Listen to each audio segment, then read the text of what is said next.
Bah écoute, ça se profile pas trop mal au final. Il y a une jolie fenêtre effectivement là à exploiter. Il y aura du vent, il y aura de la mer surtout le premier jour de course qui va rester de la tempête d'Omigo de ce week-end.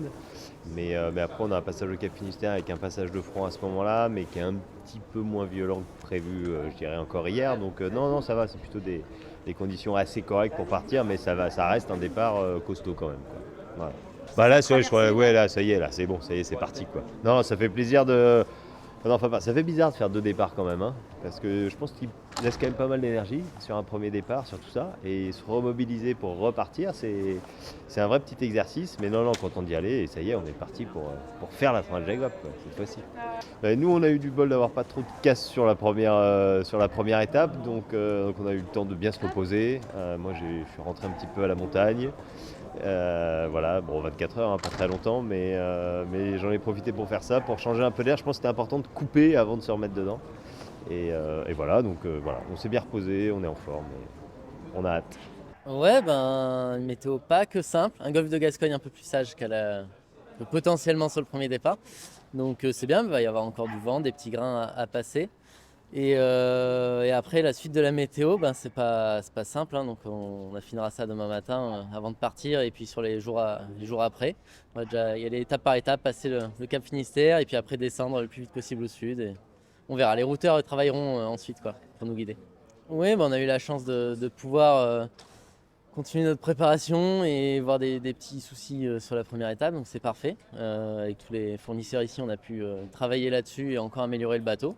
Et puis là, on est en train de finaliser la petite job list pour être serein. On s'est adapté à la météo, c'était pas simple de travailler cette semaine, donc là, on va profiter de ce beau dimanche ensoleillé pour finir de travailler, finir de préparer les sacs et être prêt demain matin, quoi.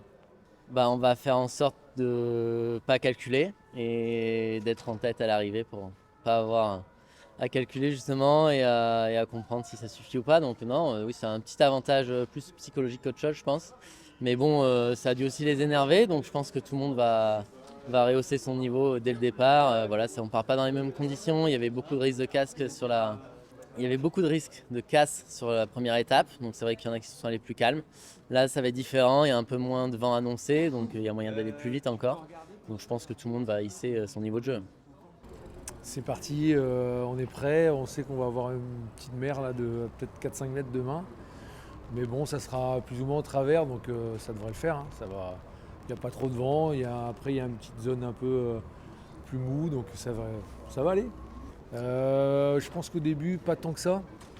Mais vu qu'il y a une petite zone de transition après là dans la nuit, là ça va jouer, ouais. Mais au tout début, non. Au début, je pense qu'on sera tous Ouais, je pense qu'il y en a qui resteront un petit peu haut et d'autres qui iront un peu plus vite. Il y aura de la petite nuance C'est- de trajectoire quand Ouais, même, mais par rapport globalement, on va essayer de tous aller le plus vite possible vers le Cap Finistère. Ouais, c'est ça. Je pense qu'il Voilà.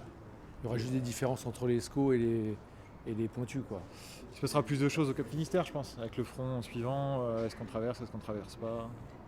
Oh, bah, jusqu'à demain, pas grand-chose, hein. Tout est prêt là. L'eau et la bouffe, c'est à bord. Il nous reste nos sacs de fringues, quoi. C'est ça, et prendre un peu plus de bonbons ou de chocolat, voilà, les petits trucs à faire.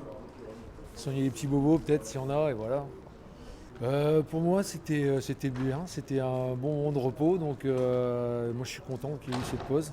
Et je suis vraiment là, je suis prêt, hein, je suis prêt à partir, il n'y a pas de souci. Ah bah oui, pareil. En plus, moi j'avais la chance d'être quasiment à domicile, donc voilà, je dors dans mon lit.